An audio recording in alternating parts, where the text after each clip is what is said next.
My why is my two daughters.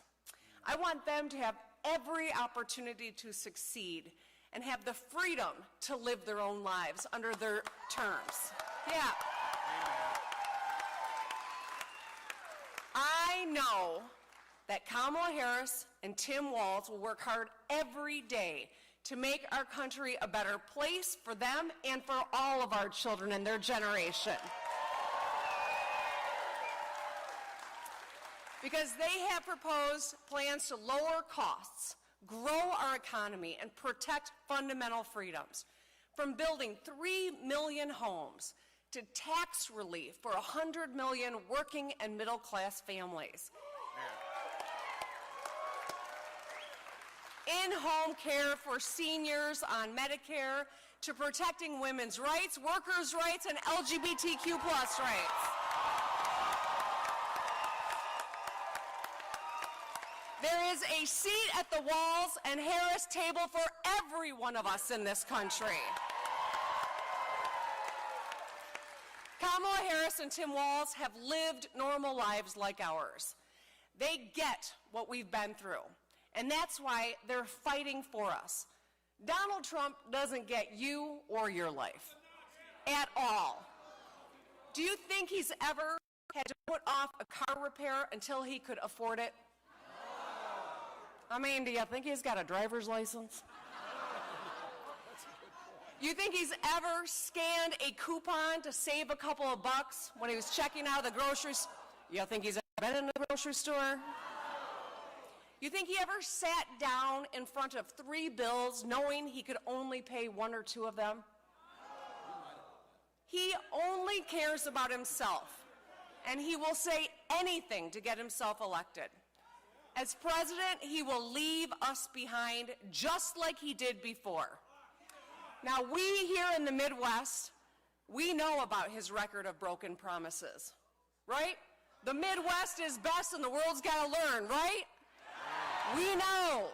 Trump claimed he would save American manufacturing. On this issue, and like so many others, he was all talk.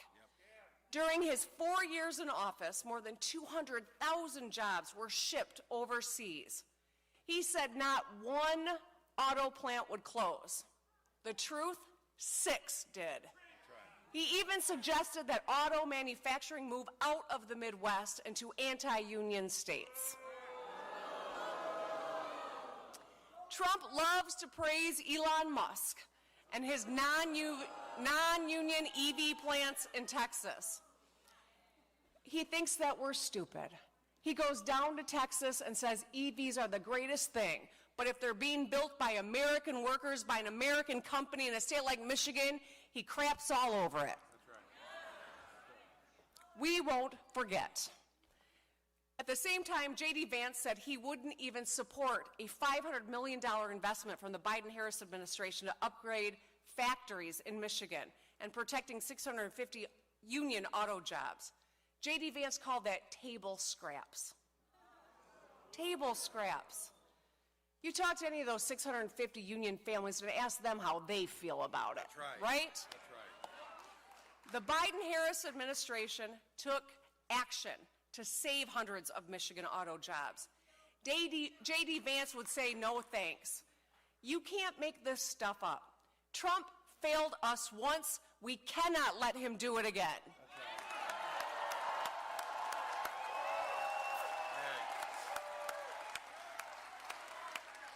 No place in America. Yes, you're right. We are not going back. That's all right. Go ahead. No place in America understands better than the Midwest that when a factory leaves, it takes a whole lot with it. It means fewer students in our public schools, fewer first responders, residents, and small businesses. All of us, Republicans, Democrats, and independents, want to bring manufacturing jobs back home so everyone has a path to prosperity. These jobs keep roofs over our heads, food on our tables, and help us pay to make sure that our kids have what they need to be successful. After 4 years of Donald Trump's failures, things finally started changing when Joe Biden and Kamala Harris went into the White House.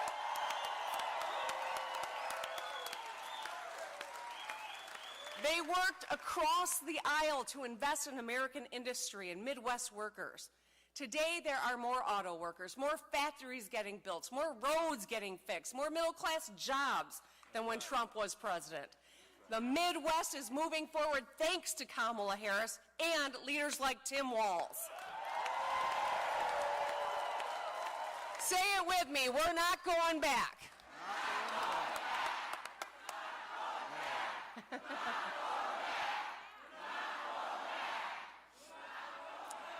So, let me just get real for just a second. Look at what's just happened in the last few weeks. 2 devastating hurricanes that cost so many their lives and destroyed communities. In moments of crisis, people expect their leaders to put politics aside and work together to solve problems. Thankfully, that's exactly what President Biden and Vice President Harris are doing. I can tell you, as a governor way far away from the South, we sent the Michigan National Guard down to help with response too, because it's the right thing to do. That's right. In a crisis, a leader who asks, was their governor nice enough to me when deciding whether or not to send tests to Vladimir Putin or the states of this country, is not the kind of leader we need. We need leaders who roll up their sleeves and say, what do you need and how can I help you, right?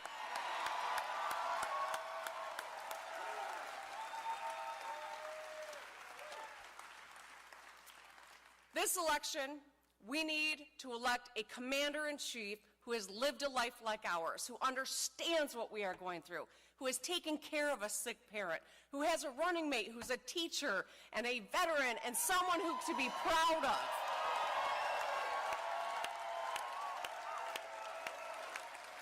We deserve a commander-in-chief who is ready to hit the ground running on day one. Unlike Trump, the first thing that Kamala Harris will ask if any of us is trouble is, how can I help?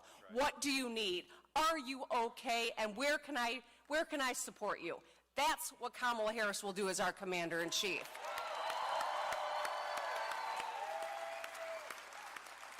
Because if we've learned anything, it's in the next 4 years there will be some crisis of some sort. We know that. We're going to elect Kamala Harris and Tim Walz because they're going to show up for us every single day, crisis or not. And when, God forbid, there is, they will have our backs.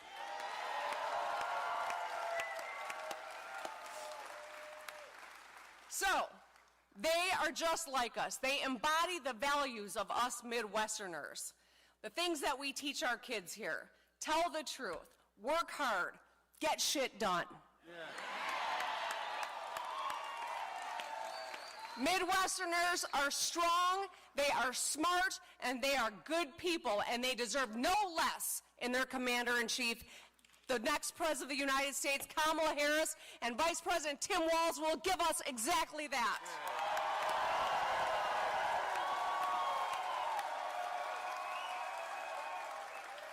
So, Wisconsin, are you ready to do everything we can in the next 3 weeks to make sure we win this thing?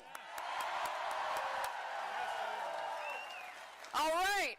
Now, please join me in giving a big, warm welcome to your favorite governor and one of my favorite governors, Tony Evers.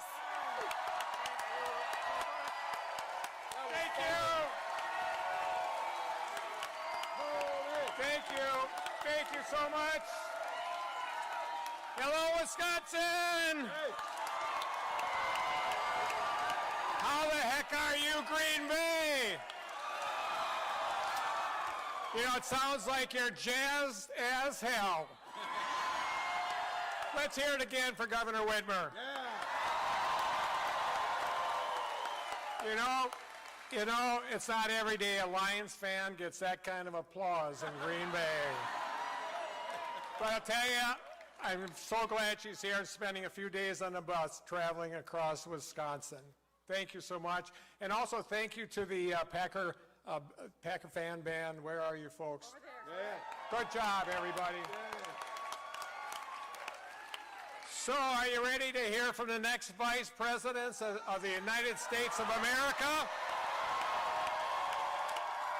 I take that as a yes. Wisconsin, you know, there's just a few weeks left to elect Kamala Harris and Tim Walz and send them to the White House. People are already voting, and so many undecided voters are yet to decide about who they're supporting.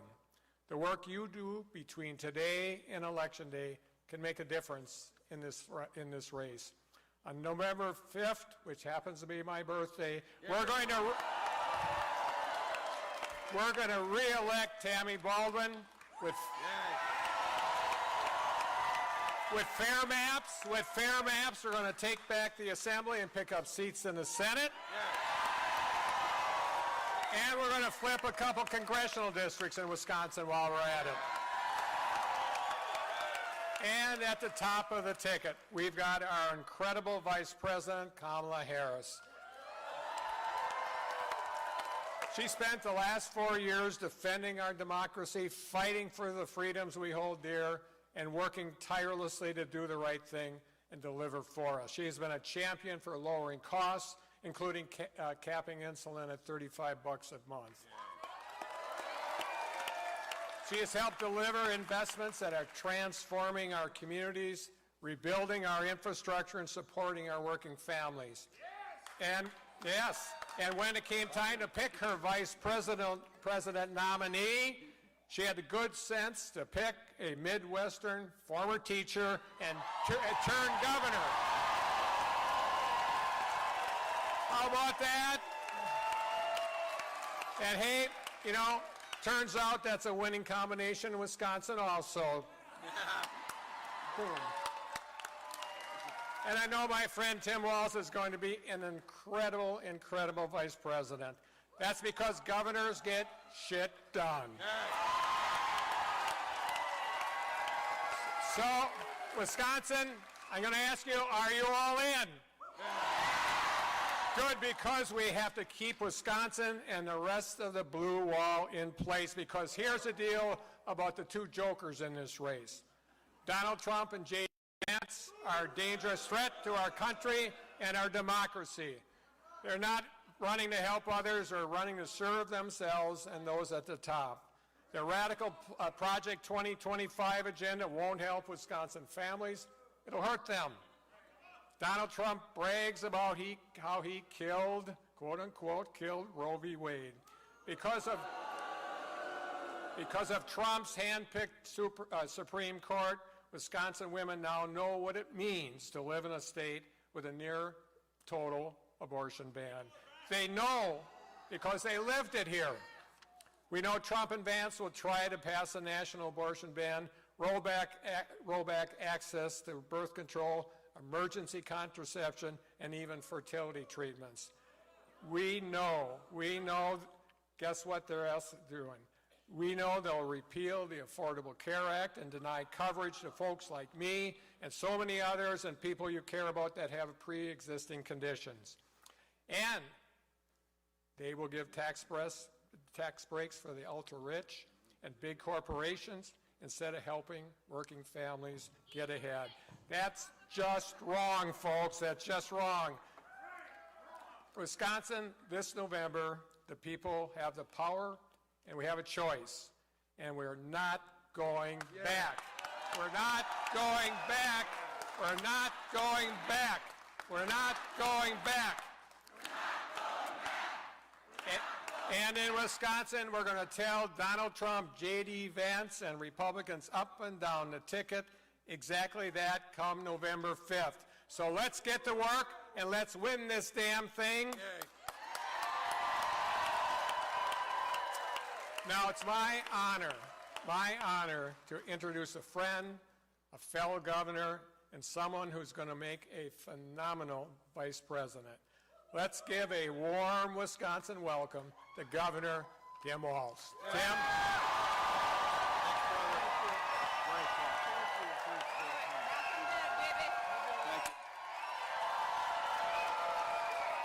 Wow.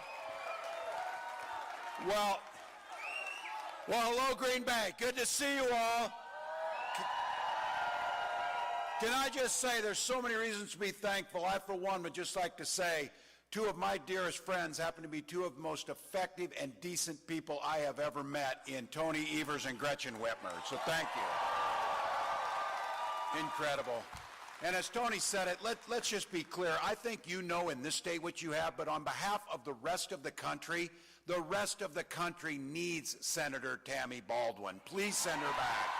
Please send her back. I said between Minnesota and Wisconsin, we have three of the best senators in the entire country. The other one, not so much, but you work on that next time. I'd like to give a big thank you today, especially to the leadership of our indigenous sovereign nations who are here today. So thank you for that.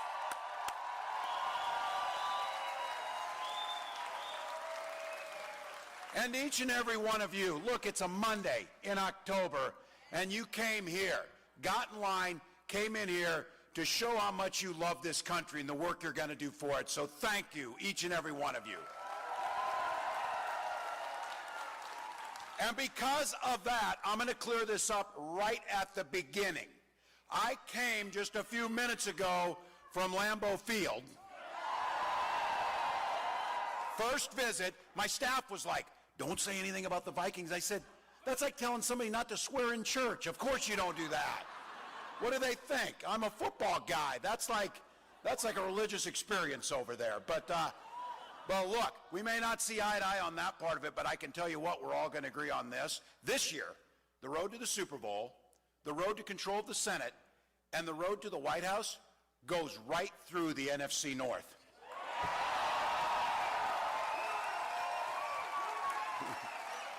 Michigan, Wisconsin, and Minnesota. Look, you had a Lions fan, a Packers fan, and a Vikings fan up here. The only thing more amazing is we got Bernie Sanders, Dick Cheney, and Taylor Swift all on the same ticket. Well, there you go.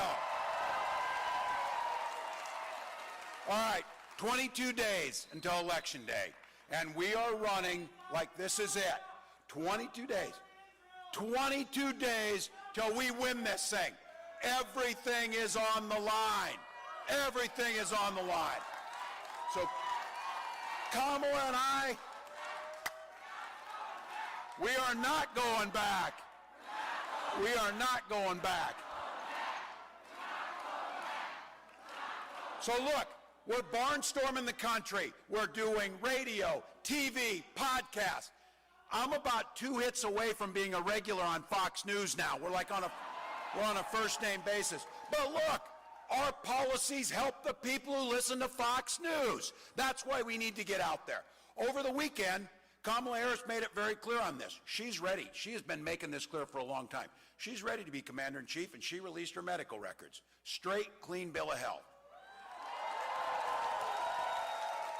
Physical, mental stamina to do the job. Now, I think you all know where I'm going with this, don't you? We're all wondering. Donald Trump said that he would release his numbers. He would release his medical records. Look, he says now, I think he forgot to do it. He's been forgetting things. We'll give him a break on this.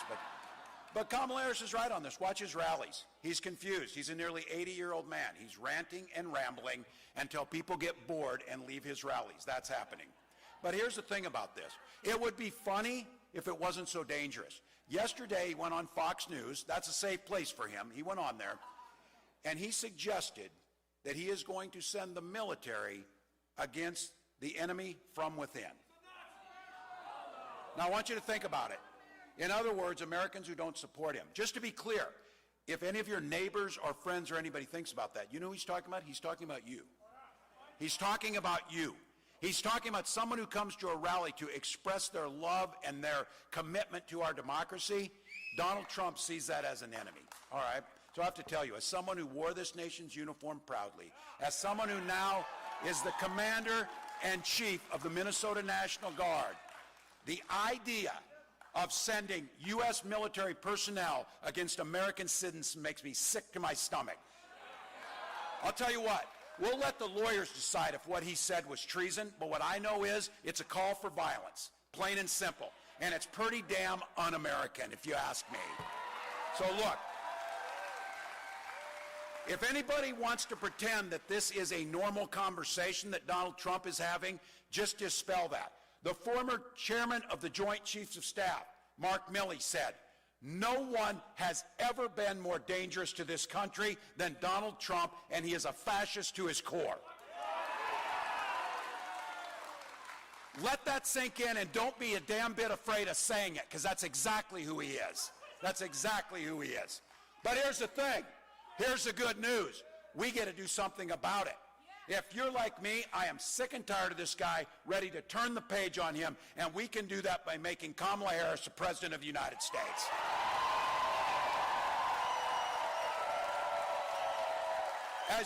As you heard Governor Whitmer say, Vice President Harris and I both grew up in middle-class families, and what everyone in here knows is when the economy is fair, it works best for everyone, and in that case, we have that saying, I know you have it here too, we all do better when we all do better. That's not a hard thing to understand. That's why under her leadership, we're investing in America's people once again. Today, there are more factories getting built, more American energy is being produced than on any given day when Donald Trump was president, and that's a fact. And for these folks in the front row, I'm going to say it. She's proud to have been part of the most pro-labor administration in American history.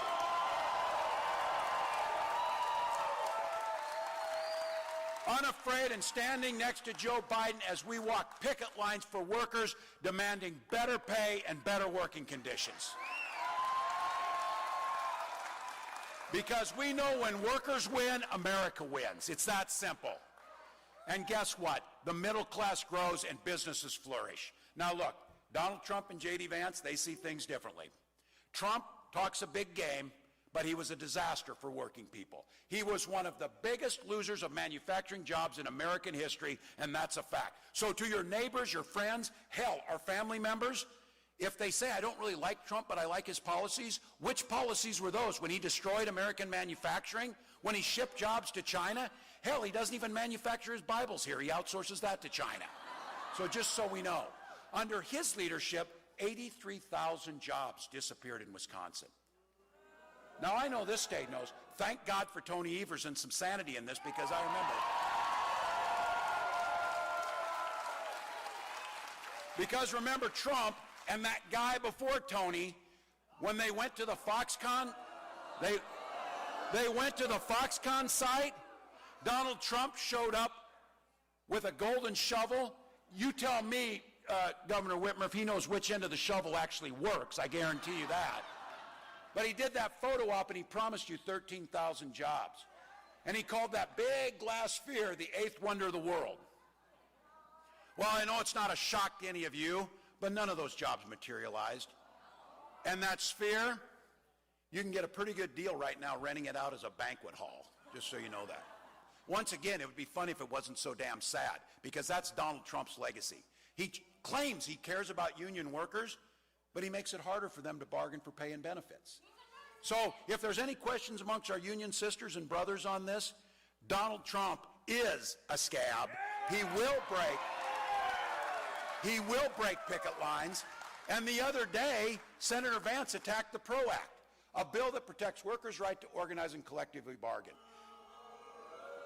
The AFL-CIO said that the PRO Act is the most significant worker empowerment legislation since the Great Depression. J.D. Vance called it a failed model. So just to be clear, the guy who showed up and wanted to act nice a few weeks ago is not the guy's policies that care for workers. They undermine them every step of the way, and that populist shtick is nothing more than an act. Because they've never worked union jobs. They've never been union members. They've never cared about workers. And so Trump promised he would stop offshoring. His tax bill created incentives for companies to do this, that. He cut taxes for billionaires and corporations during his presidency, and 200,000 American jobs went overseas. So their revisionist history is a bunch of crap. It did not happen. They undermined us. Look, you all know it. We can't have 4 more years of this. We won't have 4 more years of it. We won't. Now, I want to make sure I speak precisely on this. I said, Donald Trump doesn't have a damn plan. That wasn't quite true. He had a concept of a plan on health care, but he actually does have a plan. And they did us a favor, they printed it. It's about 900 pages of the Project 2025, just so you know. Now, he made it clear. He'll do it. He'll go what's in there. And just so all of you know, I'll save you the time of reading it, but you ought to see it. It's terrifying on this. He will gut the Affordable Care Act. That's when he said he had a concept of a plan on the ACA. And then J.D. Vance tried to explain what that was, and I said, you should go back to the concept of a plan because you explain it, it's worse. Because it's not going to work. Cut Social Security. Just to be clear, every single year Donald Trump was president, and they'll fact check it to the end of time, he proposed cutting Social Security in his budgets.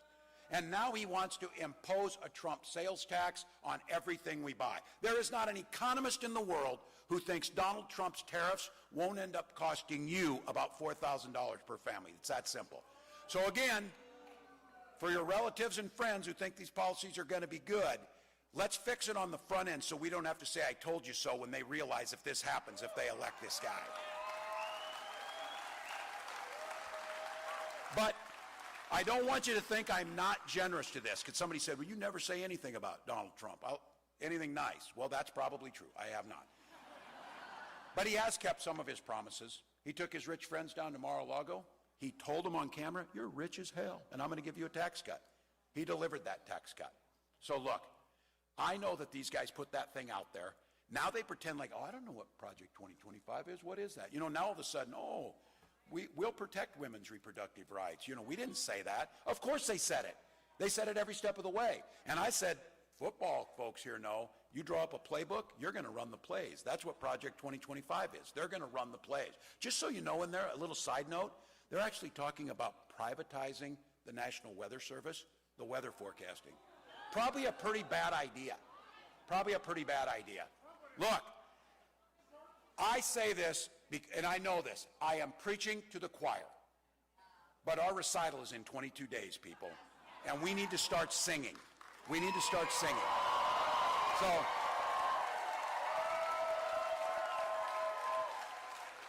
So we know what their song sounds like, and it's terrible. Well, here's what our song sounds like. Give you something to vote for. Kamala Harris has laid out a plan to build an opportunity economy, one that lowers everyday costs, lifts everyone up, leaves no one behind. We're talking about a child tax credit to help new parents, $6,000 in the first year of that child's life, let you buy a crib, a child car seat. We did it in Minnesota, and you know what happens when you put that child tax credit in? It reduces childhood poverty by 1/3. So you start investing in little ones. You know this story. You can invest in early childhood education. You could invest in a child tax credit. You could invest in children's health care. You can invest in your schools because you can make a decision. You can buy school buses and school meals, or you can buy prison buses and prison meals. We'd rather buy the school buses. We'd rather invest on the front end. She talks about a home. These guys are speculators, Wall Street guys. These are the ones that see buying up homes and then jacking up the prices. That's what they do. It's just another commodity to buy and sell. Homes are where we take care of our family. That's why Kamala Harris has proposed building 3 million more homes and a $25,000 down payment assistance. That makes things better. And this price gouging stuff, you saw it in action. We got a hurricane coming in Florida. Guess what happened to airline prices right before that? People trying to fly out of Florida. That's not a fair economy. That's not capitalism. That's price gouging. And we saw it with insulin. Those of you who have to have your insulin, capping it at $35, make sure everybody can get it. And you know why that's not against capitalism? Because it costs $5 to make that vial of insulin. Why were they selling it for $800? And the answer is because they could, and no one stopped them from doing it, and it was putting people's lives at risk. We can do the same thing with prices across the board. And for those of you who are small business owners, you know what you pour into that business. You know how hard it is to start it. Right now, forever, we've had a $5,000 tax credit for you to start that small business. That's not enough. Kamala Harris has proposed a $50,000 tax credit that lets you get your small business off the ground. That's the way it should be. And then some of you, for the gray hairs in here, or those of you who aren't gray hair, if you're caught in that sandwich generation, if you're like me, I got a nearly 90-year-old mom, and as of yesterday, I have an 18-year-old son on this, so there we go.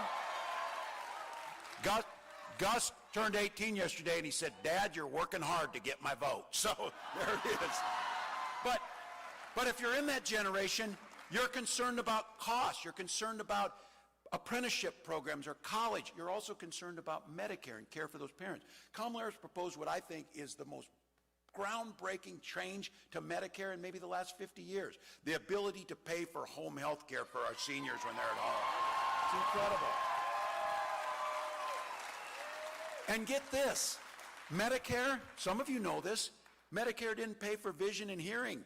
Those are important things when you need. So she proposed adding that to Medicare so that our seniors can get their hearing aids and their glasses.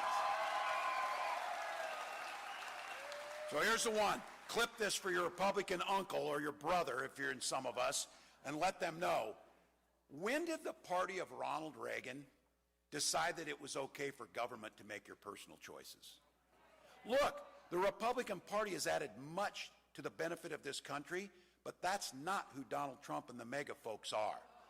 When Vice President Harris and I talk about freedom, she comes out to the stage on the song Freedom. It's not just a song. We mean that you should be free to make the decisions about your health care and your family, not politicians.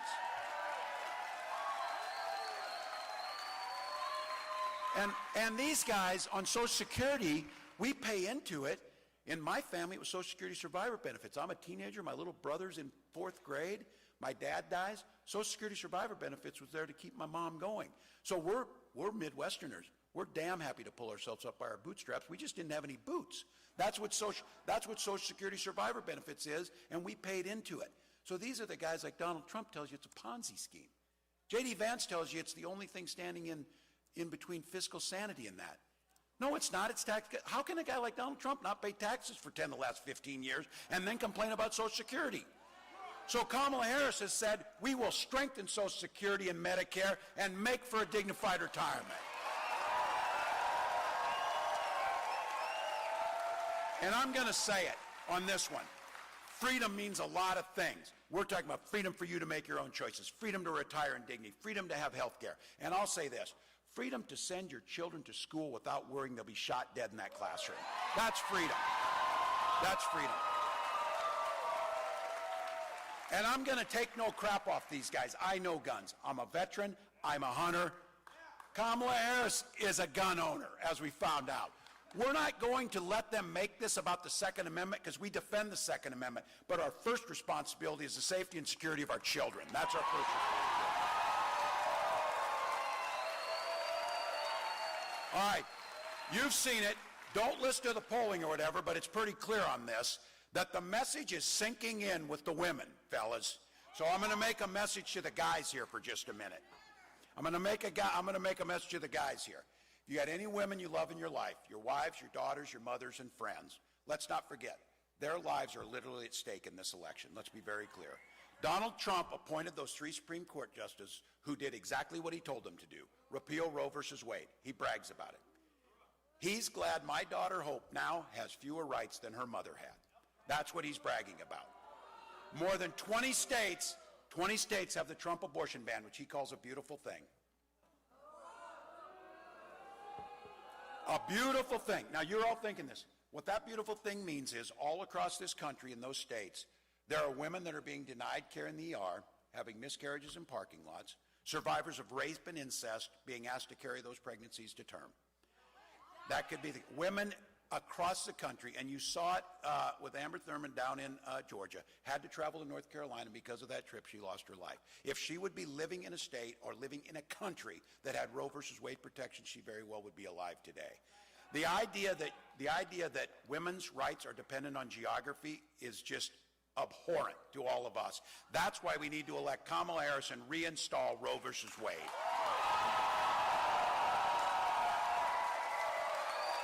And here's another one for the guys. Here's another one for the guys because we care deeply about the families. They're not done. Project 2025 is going to restrict access to fertility treatments. They're going to be ripping those away. I know there's those of you out there. If you've not been through the actual anguish of infertility, I guarantee you know somebody who has. My wife and I went through this for years. We had access to insurance, and we had access to fertility treatments. So I'll have to tell you this. I'll be damned if I would deny anybody else a chance to have the family that they want.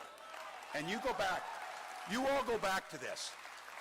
Can you imagine the party of Ronald Reagan, the idea that Donald Trump and J.D. Vance should be able to tell you whether you have children or not? That is absolutely abhorrent. And I think when you talk to this issue about personal freedoms, while it puts women's lives at risk, every man in here, you have a vested interest to make sure that Donald Trump gets nowhere near the White House again on that issue alone. Now look, they are just getting started. If he wins, there's a good chance that the next president of the United States will appoint 2 or 3 more Supreme Court justices. An institution that already said he's got near total immunity and adjudicating the laws for our children and our grandchildren's lives. He could have 6 of 9 justices on the Supreme Court appointed by one man who's above the law. That's not this country. That's not the way we want to go. But just to be clear, all of you know, we don't want it for our kids. We don't want it for our grandkids. But here's the big finish on this. That isn't going to happen because we're going to elect Kamala Harris to be president of the United States.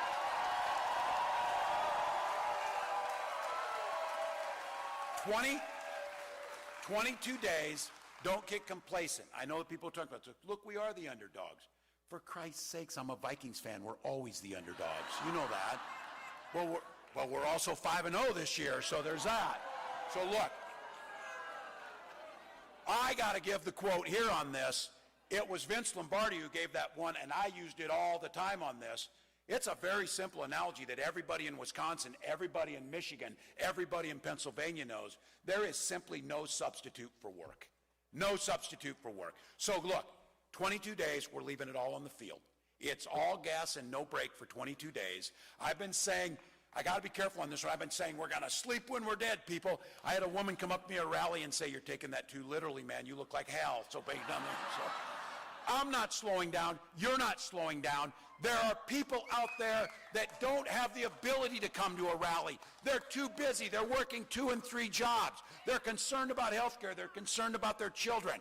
We owe it to them to do everything we can to win this thing. Hell, there may be people not voting for us, but I'll damn sure guarantee you the proposals we're putting forward and Kamala Harris as a president will serve them so much better than Donald Trump that we owe it to those folks too. So look, early voting starts in 8 days here on the 22nd.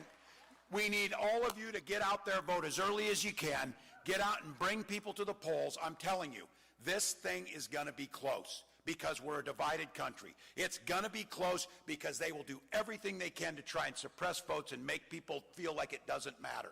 That's where you all come in. You're motivated enough to be here. You've got a voice to talk to your neighbors. You know you run into those people who say, oh, I'm just not that into politics. Too damn bad. Politics is into you. Go vote. Go vote. And let them know.